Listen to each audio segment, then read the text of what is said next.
back to BLOCKTV. It's time now for Hodl with Hedl, a chance for us to zoom out for a moment and take a wider perspective on some of the heady issues that dominate the crypto markets as a whole. And to guide us on this journey of discovery, we're joined by Bitcoin influencer and thought leader Dan Held. Dan, thanks so much for being with us. Thanks for having me.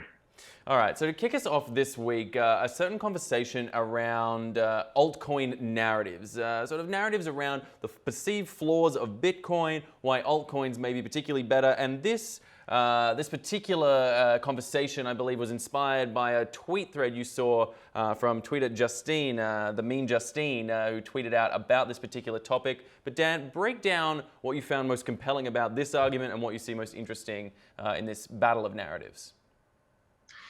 Yeah, so I've been in this space for quite some time. If you've been a viewer of the show, you already know this, but for those just tuning in now, I've been in since 2012 and have seen quite a few narratives ebb and flow in this space. So, when I got to this space in 2012, 2013, there was the altcoin narrative that it is faster. so that's why Litecoin has faster confirmation times. Same with Dogecoin. Those are coins from that era when faster was a value prop that different coins used to attract mind share and developer base and monetary premium, aka make the price go up. And what's funny is if you understand proof of work, none of these coins are faster. These coins are simply giving you less of a thermodynamic guarantee or less of a guarantee of finality through proof of work. They're just simply giving you a weaker form of that. So it's pretty funny to kind of see, and Justine touches on this, which is that like faster as a narrative. If you want faster, you should just have a centralized database. Like proof of work finality takes time, and there's a good reason for that. You can't have everything that you want from a blockchain. There are inherent trade-offs with how blockchains are created. Blockchains are very poor at doing almost everything, but they sacrifice all of those things to do a few things very well. And so, yeah, there was I tweeted out this morning as well. There was a couple other narratives that I thought were funny with altcoins where, you had divisibility. So that's why Dogecoin and XRP have so many units. Is they thought that the unit bias would skew people, and it definitely does.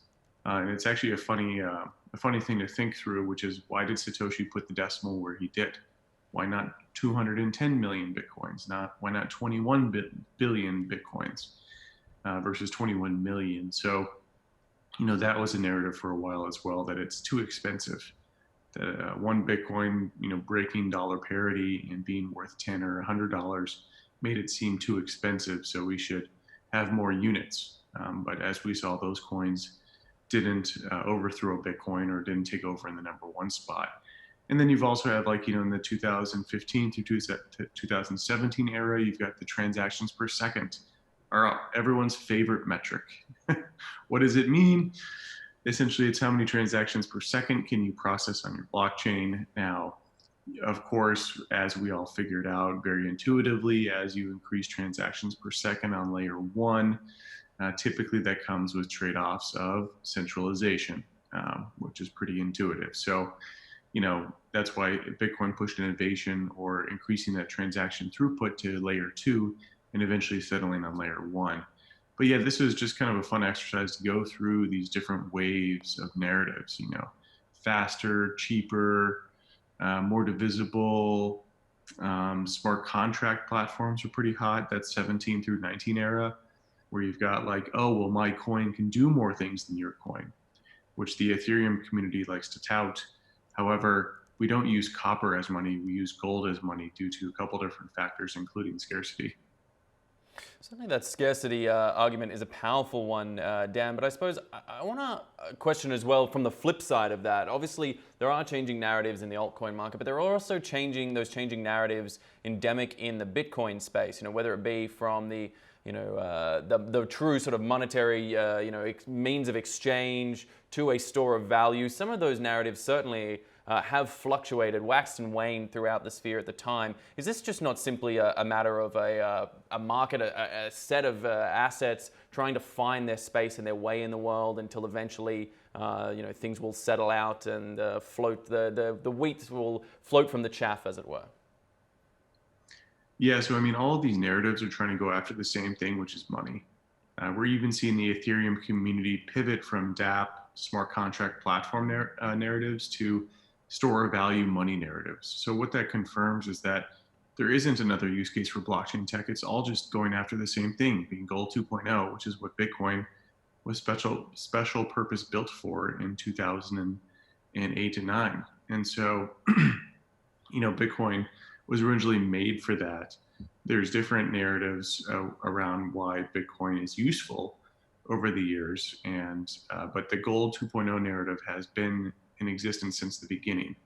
Versus with Ethereum, there was no gold 2.0 or store value narrative since the beginning. That was not a narrative used by anyone, not on their white paper, not on their website, not by anyone in the community. I was there. There was no one saying that Ethereum is gold 2.0. They're saying that it was oil.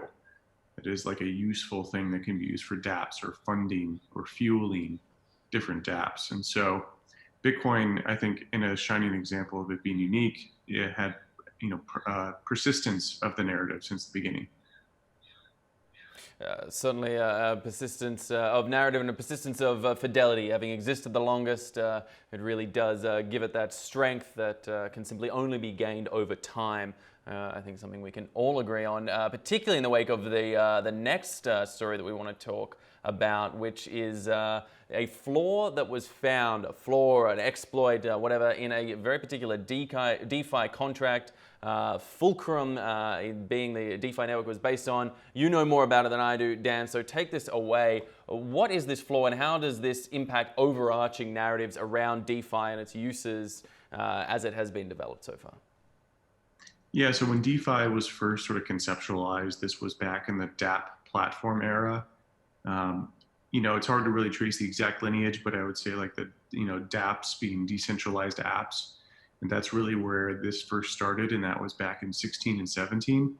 The idea that instead of a centralized app store where Apple controls a lot of the developer building on top of their platform, that DeFi or decentralized apps would be this whole new world where applications could be created to run on top of Ethereum that were immutable. That you could do things that you couldn't do normally because things couldn't be reversed, or you'd have full flexibility to do whatever you'd like.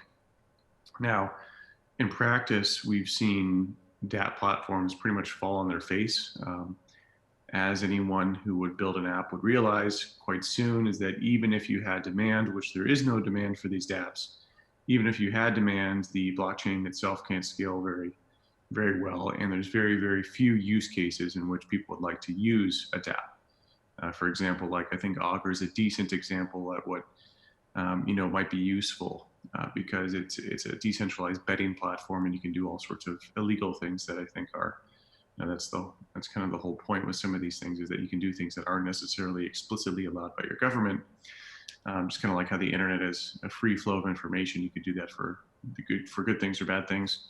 And so with Fulcrum, combined with a couple other DeFi products, an individual found not necessarily an exploit, neither a flaw, but I think more of a arbitrage opportunity, or one that found pricing differentials and took advantage of slippage between these different DeFi products.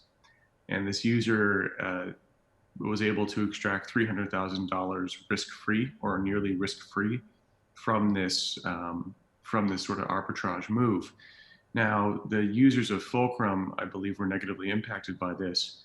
And in response to this arbitrage opportunity being taken advantage of, Fulcrum used their master admin key for the blockchain, for their blockchain, and essentially turned it, like froze the funds. So that's not DeFi at all. It's called CeFi. And I would much rather trust old bankers than a bunch of script kiddie 25-year-old engineers trying to play finance. I mean, it's ridiculous. Like the fact that there's still so many ERC20s and other DeFi products that have master admin keys. And people go, well, it's a spectrum. They're going to start out centralized and become decentralized. And what if that's not actually possible? What if it isn't possible to become decentralized? What if, yes, it is a spectrum, but it's a very hard spectrum and 99.9% can never make that transition. I think the space is very disingenuous at looking at progress and claiming that things are being built. But in reality, once you dig just one layer deep, you find that, oh, wait, there's a master admin key for this blockchain.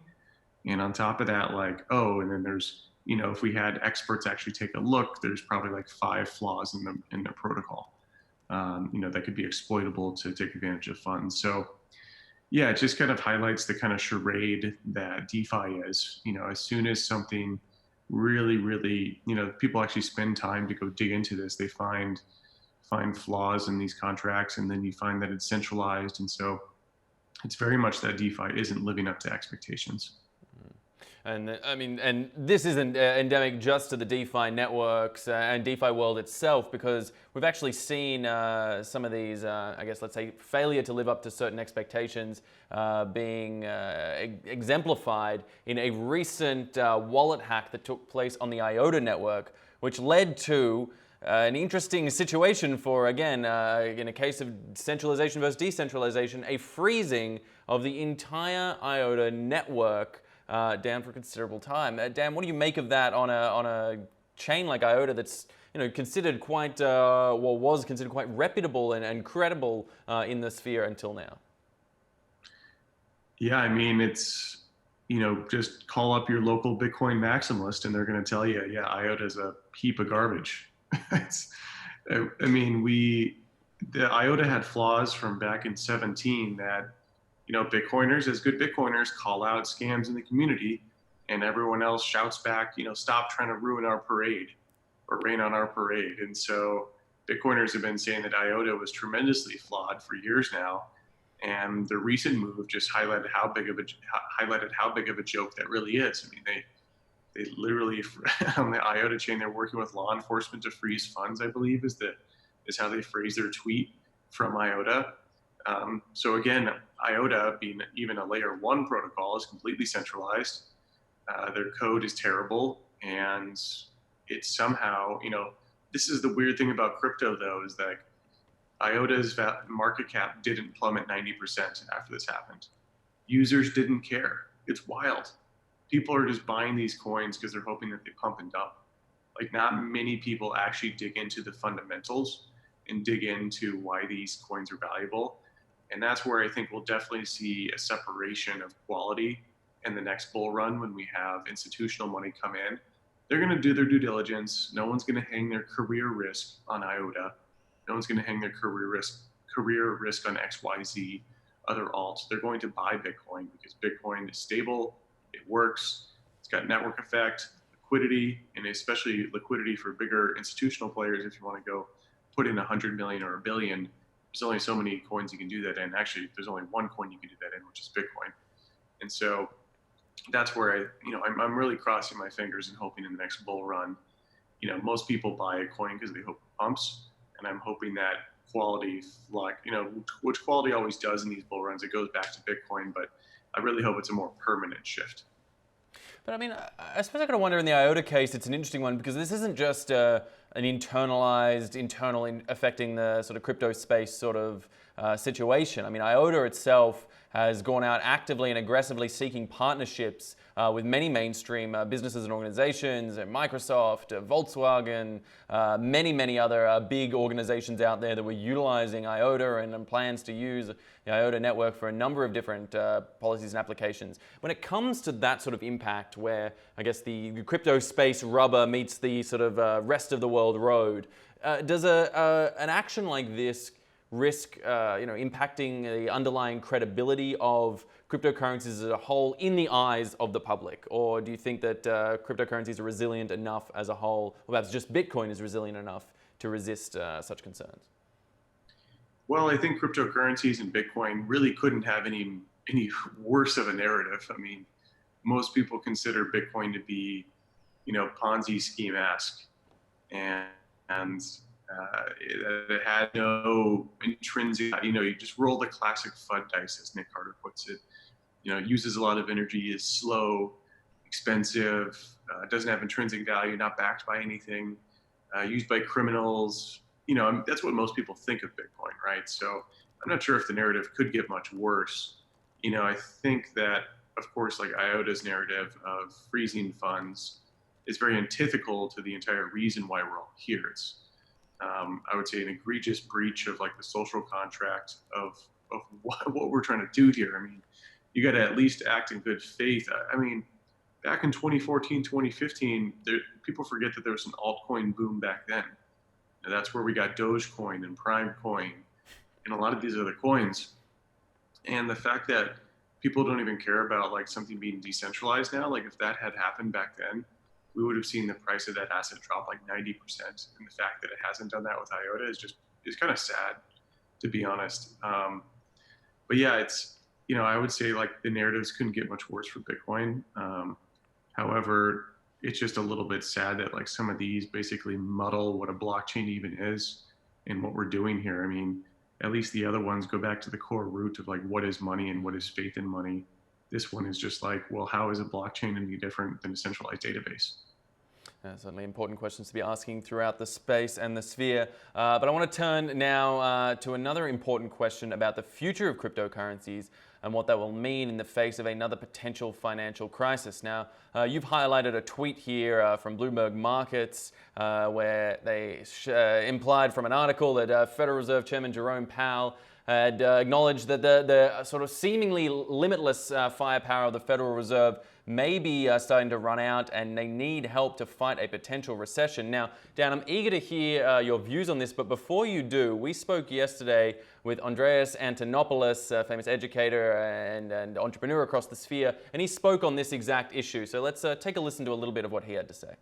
I think we're already on the verge of a big economic crisis. I think the situation that's happening in Asia with the spread of COVID-19 is going to precipitate an economic crisis, at least by damaging supply chains, even if it doesn't turn into a pandemic. So that's certainly going to be blamed as the reason for the economic crisis. But a global economic crisis has been coming for 10 years. None of the problems that happened in 2008 were fixed. And while I'm not an economics expert, I think the average person really can understand that a lot of it was just swept under the rug and bailed out, and the average person isn't much better off than they were then. How does that impact cryptocurrencies? I think there's a tendency within the cryptocurrency space to look at this as an opportunity to test cryptocurrency as a lifeboat, as a safe haven. And I think that's a terrible attitude to have towards an economic crisis, because I think there's just as much chance that a slowdown in economic activity, especially in the tech sector, will reduce the amount of investment in the crypto space as well, which is part of the tech sector. All right, so Antonopoulos there taking a little bit of a contrarian view to many in the crypto space who see a potential crisis as a boon, particularly for Bitcoin. Dan, what are your thoughts and your take on this whole situation? Yeah, I don't disagree with Andreas. I think Bitcoin is still very much a risk-on asset. I do very strongly believe that Bitcoin is special purpose built to be a safe haven asset, a risk-off asset. And that narrative is becoming more and more real. Where we saw on CNBC last week, a lot of the announcers were really into Bitcoin, and a few of them, and these are old baby boomer types, they said, hey, Bitcoin is becoming a safe haven asset. And so that narrative is permeating the consciousness of the mainstream financial world. However, it's still very early. So I think that narrative needs another 1 to 2 years to really permeate the consciousness of the mainstream world. And right now, Bitcoin isn't perceived as that risk-off trade by the world. It's perceived as very risky, very risk-on. It's sort of when the markets are doing well, I invest in Bitcoin. But that's my hypothesis, that Bitcoin isn't perceived as the risk-off trade to the world. And I think that's largely correct. And so that means that Bitcoin could drop if we see mainstream markets drop. However, Bitcoin is uncorrelated. Bitcoin kind of does its own thing. It doesn't necessarily mimic gold. It doesn't necessarily mimic the stock market. It kind of does whatever it wants to do. So, who knows where it goes from here during, like, let's say there's actually a, coronavirus state that becomes a more serious outbreak. I, don't really know what Bitcoin would do in that situation. I think my gut would tell me that it might drop, but who knows? I think it could become a narrative that it is the risk-off trade, and maybe in that moment, that narrative becomes stronger as Bitcoin's price either randomly or because of the crisis moves up. It's certainly an important thought to be having at this time with the coronavirus fears impacting so much of global markets. Potential ripple effects could see this become a reality that the world has to face sooner than some perhaps expected. But in the meantime, Dan Held, I want to thank you so much for taking the time to talk about these important issues in and around the space. For those watching, stay with us at blocktv.com for all the latest in news and information. I'm westropp-evans. Thanks for watching.